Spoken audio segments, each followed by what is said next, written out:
Hello, and welcome to the July 21st edition of Farmer Safety Corner. Today, we're going to kind of focus on harvest safety, and there's four main components of harvest safety that we're going to take a look at in the short time we have available. We're going to look at the long hours, which can result in fatigue.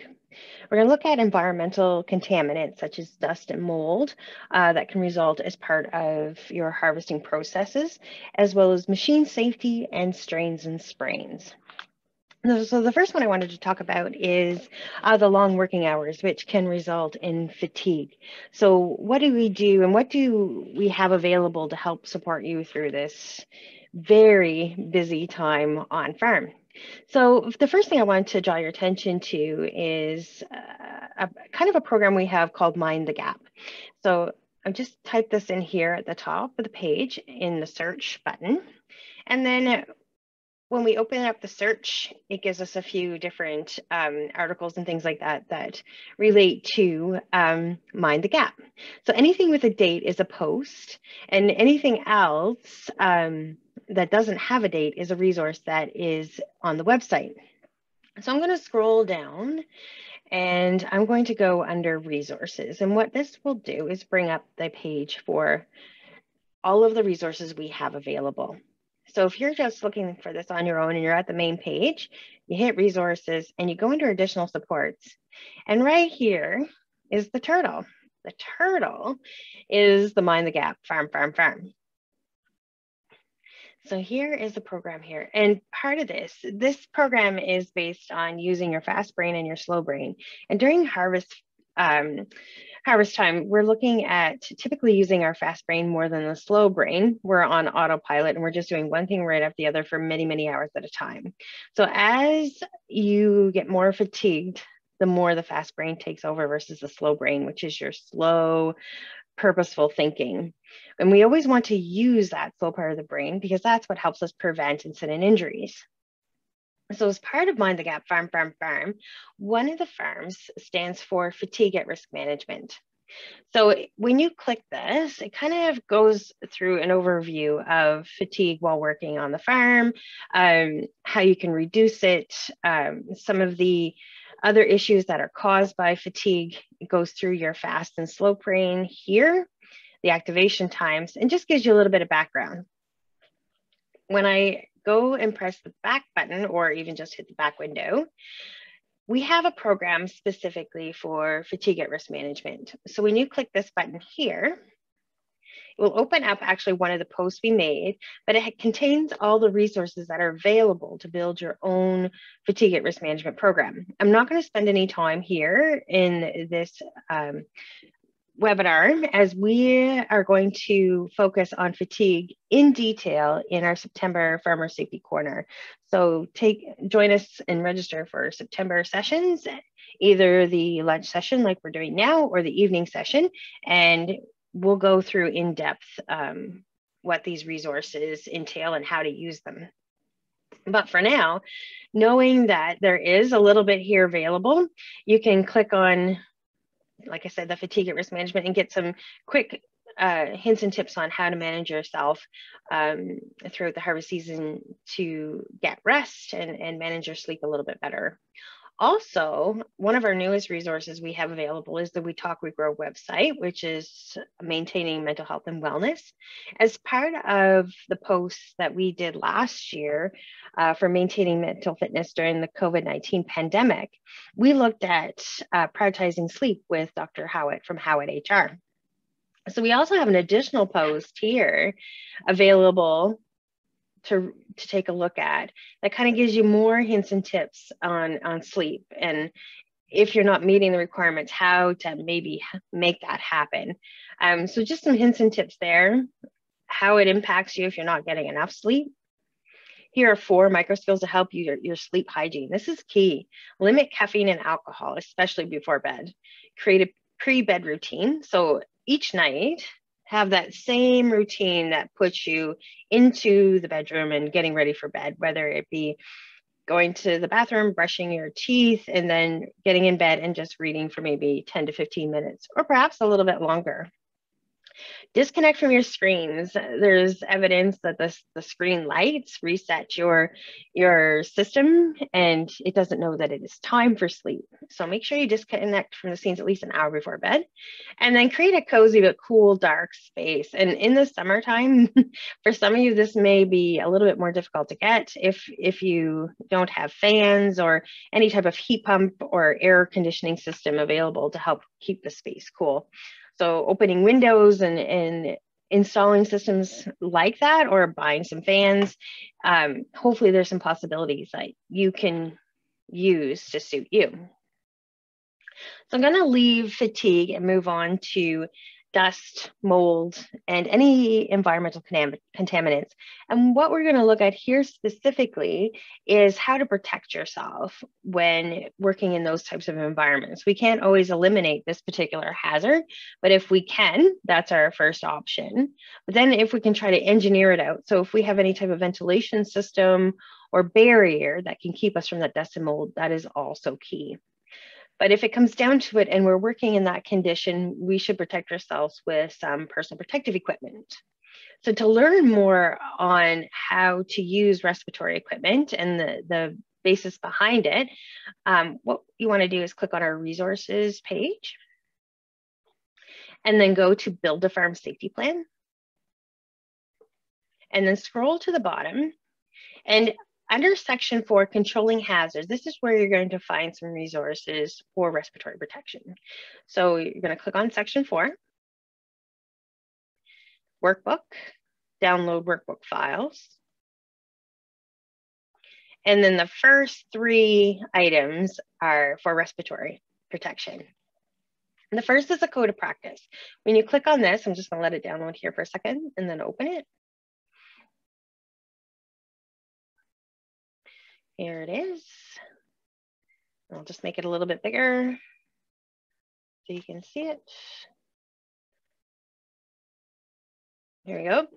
So this is basically a code of practice. When should a respirator be used? And respirators can even be the N95 dust mask. So respirators can come in a wide variety of types and sizes.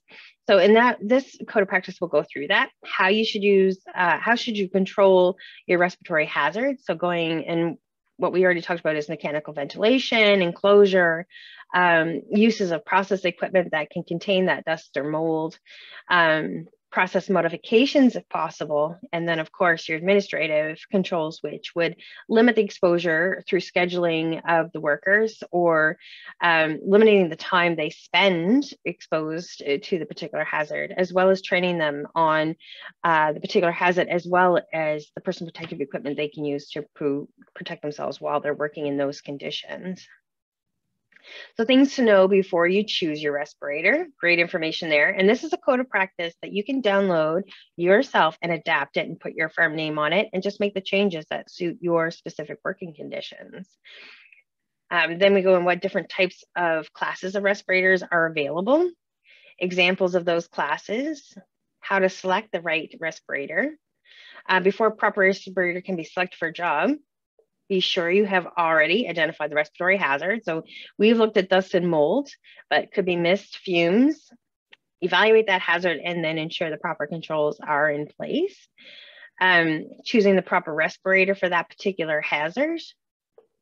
And you may have to look up that particular, so if it's grain dust, perhaps look at the NIOSH tables and see what particular controls in place for that particular hazard.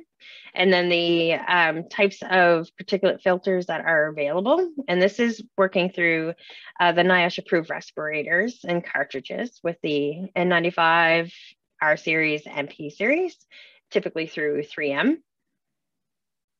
And then, of course, how to clean, store, and maintain respiratory equipment. This is key because if you do not clean, store, and maintain that respirator, especially between uses, it may not be as effective when you want to use it again. And an ineffective respirator is not going to protect you. So it is important to make sure you clean, store, and maintain them. Inspect it, checking for cracks and anything like that, any damage to the straps, anything that may prevent the cartridges from sitting into the socket securely. And then of course, the maintenance, cleaning it. And in this respiratory code of practice, here's where you can list the tasks that you're going to use the respirator for, the airborne hazard. So here, maybe it's going to be grain or silage. Airborne hazard would be dust. The type of respirator you're going to use. So you're going to look that up and see which particular respirator is recommended for silage dust or grain dust. And then in here, purchase that particular make and model and write it in here and note whether that use is mandatory. A resource for you to use. And then to help you with your inspection and maintenance of the respirator, we have a maintenance checklist as well as a respiratory checklist. Now just click both and they're going to open up Word documents down below. So just gonna, there it comes. So here's the checklist as well as the instructions here. So under the instructions, it just goes through each piece of the respirator, including an N95. Some of it may not be applicable, but they're all very close. And it's going to show you what to look for, and you can document that on the maintenance checklist. So you can see the titles here match. Let me just make some adjustments here with these pieces here. So full guidance on what to look for when you're inspecting your respirator before use, sorry, and then noting it on this checklist. Again, both documents are for you to download and use as your own. So moving on from our respirators and our environmental hazards as part of harvest safety, let's look at machine safety. So here we're going to look at more so our farmer safety rallies, which, there we go, right here, mini toolbox meetings or safety meetings, sorry, didn't click, available specifically on machine safety. So you'll see when you hit Farmer Safety Rally or type that into your search, again, it's under your resources page and there's a specific picture for that. And we have our own category called machine safety. And so right here, we talk about generators, pallet jacks, power takeoff. PTO is key in harvest. The PTO generators, snow blowers, and winch operation, just to name a few farm safety rallies that deal with machine safety. But we also, well, I'll pause here. So for instance, if we want to look at power takeoff, I'm going to open this because this too is another template which you can download and use as your own. And it is the safety meeting template, which goes through information on the ins and outs of power takeoff as it relates to machine safety. And then the second page is the meeting page where you're going to record the discussion and perhaps go through some test questions with the group to see if they were listening closely. So the agenda part will go through different things you might want to talk about when you're looking at PTO and particular PTO hazards on your farm. So evaluate the equipment and machinery on the farm that use PTO.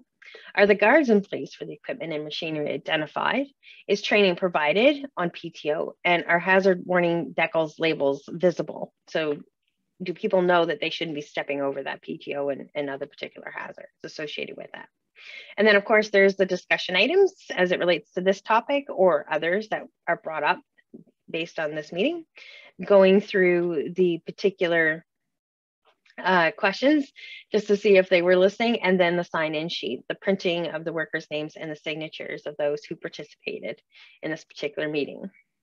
So now let's move on to other machine hazard or machine templates that might be available for you and what those could be as best practices. So we're going to go to build a farm safety plan where we were before. And then we're going to continue back into section 4, controlling the hazards. Click workbook, download workbook files. And below here, below respiratory arrest or respiratory protection and fall arrest, we have a whole bunch of documents labeled SWP. So that means safe work practice, which is also equal to a best practice. So you can see we have several available that relate to machine safety. So forklift, lockout procedure, very important when performing maintenance on any particular machine. We have powered mobile equipment, refueling procedure, side-by-side, skid steer, tractor implement hitching, tractor operation, and winch operation. So let's take a look at forklift. We click on forklift. Again, it opens up a .doc. I click on it. You can download this and make this as your own as well. And this goes through related documents for this particular machine, the forklift, when to use the safe work practice, the hazards associated with this particular machine, personal protective equipment to use or wear, training requirements, communication process, emergency equipment and supplies, and then of course the do's and don'ts of this particular machine, being the forklift. So what to do and what not to do, highlights. And again, this is for you to download, make your own. You may want to add or subtract any one of these do's and don'ts, depending on the type of forklift that you're using. So you can use these particular best practices to train your work group on machine safety. So if you find that maybe you're looking for a best practice that isn't in this list, remember we have commodity specific farm safety plans as well. So if you're a member of the Fruit Growers Association or the Christmas Tree Council, we have built commodity specific farm safety plans, which have safe work practices or best practices included in those as well. So if you hit fruit growers, and if you remember, we were in section 4. And again, the commodity plans, their best practices are available in English and Spanish. So section 4 is controlling hazards. You'll see it's similarly set up as the basic farm safety plan we just looked at. And let's see, what do we have for machine safety here? We have air compressor, which can be included in that. Grinders, hedge trimmer, hydraulic press, manual hydraulic press, mobile platforms. Let's see, we have the power mobile equipment here, the refueling, the side-by-side, small engine equipment, there's your tractor. And that is pretty much it for small engine or for machine safety. And if we go to the Christmas Tree Growers Plan, again, broken up exactly the same. Section 4 is controlling hazards. And when we look at machine safety here, you might want to include maybe the chainsaw, the Christmas tree baler, the clearing saw, anything else. Let's see here that is new. As part of machine safety, rigging and hoisting, shears, the skidder, and the wood chipper would probably be the different ones that are included in this particular commodity for machine safety. So please feel free to download those and adjust them as your own and use them to train your work group. So you can use the Farmer Safety Rally that's existing, but if you want more information and specific information, use those safe work practices or best practices from the commodity specific farm safety plans or the general farm safety plan. Lastly, we're going to look at strains and sprains. So this is a post that we had available. So if you just type in strains, press enter, and then you kind of scroll, you're looking for a particular post, and here we go. This looks like the one that would involve strains and sprains. Minor back pain now may become a big problem later. So you click on that, and then kind of scroll through the post in particular, looking for hints and tips that might help you protect your body from strains and sprains while you're doing the manual part of the labor portion of harvest. So reminders for proper lifting technique are included as well. Great hints and tips that you can use, and feel free to print this off and take it to your meetings as well, or post. If you have the ability to post in a local area that everyone visits on your farm, post this during harvest safety and communicate it to the work group, add it to their pay stubs, give them little reminders that or how to protect themselves to prevent strains and sprains while they're working. So you're looking at long hours in conjunction with environmental hazards, machine hazards, as well as strains and sprains. So this is a very important time to just take those few extra minutes to provide this training information and resources to your work group and be able to protect them during harvest safety.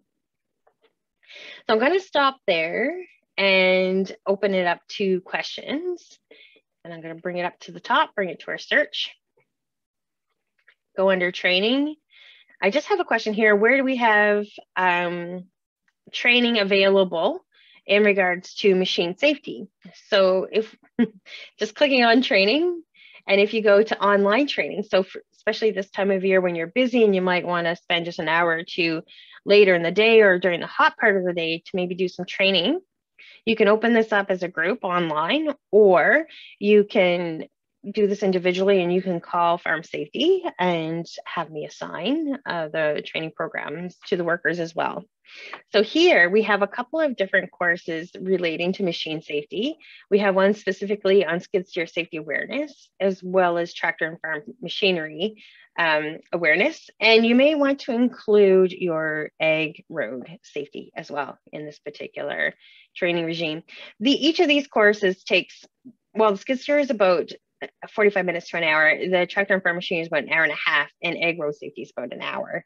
So you may want to break this up during the week, especially before a few weeks before you head into harvest, and use those as reminders. Each of those courses also generates a certificate. Just further to that, I just have a question here relating to forklift training. So we offer that through a third party, Safety Services.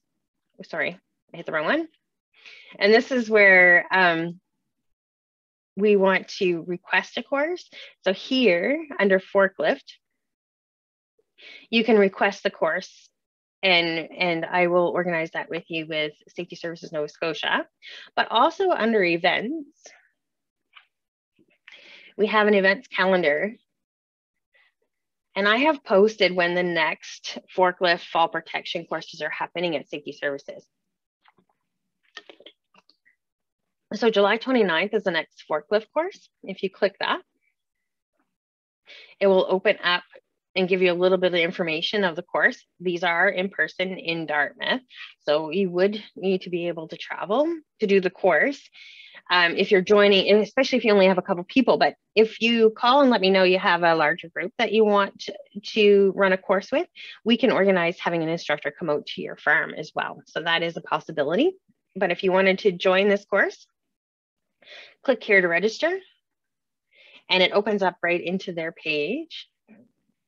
And you just click whichever course you want to register in. So if you pick the July 29th course, it opens up, you enter in your information. If you're a member of the Federation, we should be in here as well, Farm Safety Nova Scotia, you would add that and then you would get the discounted price. If you're not sure how this works, I can walk you through this process, or we can just call Safety Services Nova Scotia. Here we are here, and sign up for the course that way. Whichever is going to be easiest for you to enroll your work group. Just checking here for any other questions. And I'm not seeing anything. So I'm going to wrap it up here. So this has been a talk about harvest safety in